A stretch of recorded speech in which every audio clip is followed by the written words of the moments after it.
5ই আগস্টের যে আন্দোলনের নেতৃত্ব দানকারী একজন নেতা সমন্বয়ক হান্নান মাসুদ, উনি একজন মাননীয় সংসদ সদস্য। তো উনি নোয়াখালী 6 আসনের সংসদ সদস্য। উনি খুব আলোচিত এবং সমালোচিত, অনেকে তাকে বন্দর মাসুদ হিসেবেও চিনে। তো আমরা আসলে যে কারণে এসেছি, ওনার এলাকারই একজন ব্যক্তি ক্ষুব্ধ হয়ে বা ওনার যে সংসদ সদস্যের যে প্রার্থিতা সেটা চ্যালেঞ্জ করে একটি রিট দাখিল করেছে উচ্চ আদালতে, যেটি আজকেও কার্যতালিকা আছে অ্যানেক্স মেইন 20 নম্বর কোর্টে মাননীয় বিচারপতি রাজীব আল জলিল মহোদয়ের দ্বৈত বেঞ্চে আছে। তো আপনার যেই বিষয়টা উনি এসেছেন, আমি ওনার ফাইলিং লয়ার, যে বিষয়টা উনি এসেছেন সেটা হলো, আপনারা জানেন যে উনি একজন ছাত্র ছিল, ছাত্র থেকে সমন্বয়ক থেকে সংসদ সদস্য প্রার্থী। উনি যখন সংসদ সদস্য প্রার্থী, ওনার যে হলফনামাটা দাখিল করে প্রার্থিতার সময়, সেই হলফনামা উনি অনেক গরমিল আছে। হলফনামাটা আমরা এই অ্যাপ্লিকেশনের সাথে দিয়েছি, রিটের সাথে দিয়েছি। সেখানে অনেক গরমিল আছে, তার সম্পদের তথ্য। তিনি 6 লাখ টাকা ব্যবসায় উল্লেখ করেছেন, স্বর্ণে উল্লেখ করেছেন, সব কিছুই এলোমেলো। তো এটা নিয়ে অনেক প্রশ্ন ছিল। 1 কোটি টাকার সম্পদ তিনি দেখিয়েছেন, একজন ছাত্র 1 কোটি টাকার সম্পদ নির্বাচনের সময় দেখিয়েছেন, যা অবশ্যই কোয়েশ্চেনেবল। আর পরবর্তীতে এই বিষয়টা নিয়েই ওনার যে হলফনামার যে তথ্য, উনি 1 কোটি টাকা হলফনামায় দেখিয়েছেন, সেই তথ্যটা উনি নিজেই স্বীকার করেছেন যে এটা দেখানোর জন্য দেখিয়েছি। আপনারা জানেন যে গত 8 তারিখে 8/6/2026 তারিখে গ্রিন টিভির একটা টকশোতে উপস্থাপক নাজদিন মুন্নির প্রশ্নের উত্তরে সে বলেছেন, তাকে প্রশ্ন করা হয়েছিল যে আপনি কি 1 কোটি টাকার কি মালিক, বলে যে এটা দেখানোর মতো দেখিয়েছি। তো আমাদের প্রশ্নটা সেই জায়গায়, বা আমরা যে কারণে উচ্চ আদালতে এসেছি, যে একজন সংসদ সদস্য, তার মধ্যে যদি ট্রান্সপারেন্ট না থাকে, যিনি আইন প্রণেতা, তিনি যদি ইলিগ্যালি সংসদ সদস্য পদে থাকেন এবং ইলিগ্যাল অ্যাক্টিভিটির মাধ্যমে, ইলিগ্যাল হলফনামার দাখিলের মাধ্যমে তার তথ্য গোপন করে যদি সংসদে প্রতিনিধিত্ব করেন, তাহলে সেখানে দেশের আইন যারা তৈরি করবে, তারা যদি আইন পরিপূর্ণ না হয়, তাহলে দেশের মানুষ আইন প্রণেতাদের কী ভাববে? সো আমরা এটা এই মাননীয় সংসদ সদস্য যিনি আছেন নোয়াখালী 6 আসনের হান্নান মাসুদ, তার এই আসনটিকে আমরা ডিক্লারেড টু ভ্যাকেন্ট চেয়েছি। এবং আমাদের যে একটা আমাদের পিটিশনটা ডিসপোজাল চেয়েছি।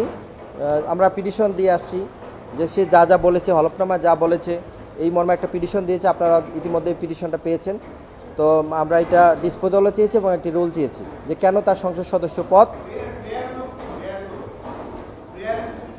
পেয়ারে ছিল। আমাদের পেয়ারে আমরা রুল চেয়েছি যে কেন তার সংসদ সদস্য পদ শূন্য ঘোষণা করা হবে না, কেননা সে ইতিমধ্যেই তার যে পদে থাকার যে যোগ্যতা, উনি শুরুতেই যে কাজটা করেছেন সেটা হলফনামায় বিভ্রান্ত তৈরি করেছেন, হলফনামা জালিয়াতি করেছেন, হলফনামায় মিথ্যা তথ্য দিয়েছেন।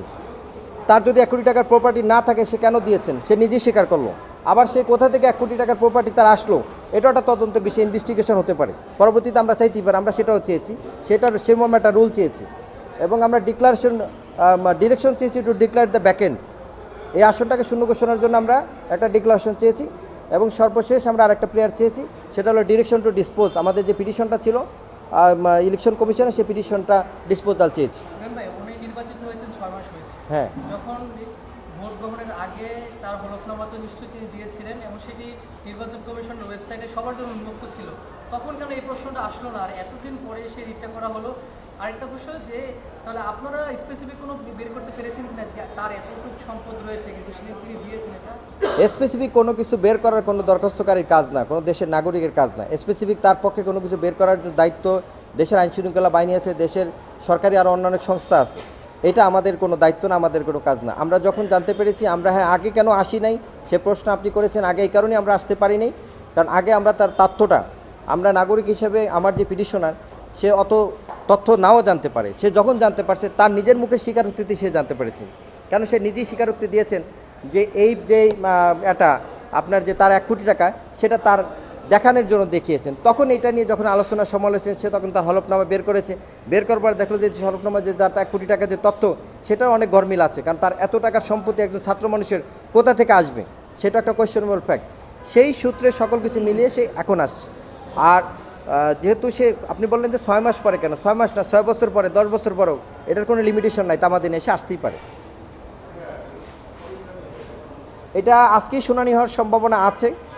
তো ওই ফাইলটা আমাদের পিটিশনার পক্ষের কয়েকজন সিনিয়রও দেখতেছেন। তো আমরা আশা করি যে আজকেও শুনানিটা করতে পারি অথবা রবিবারেও করতে পারি। ধন্যবাদ আপনাদেরকে। আমার নাম ABM Ibrahim Khalil.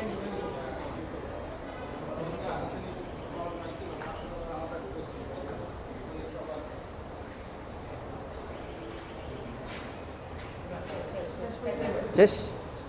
Thank you.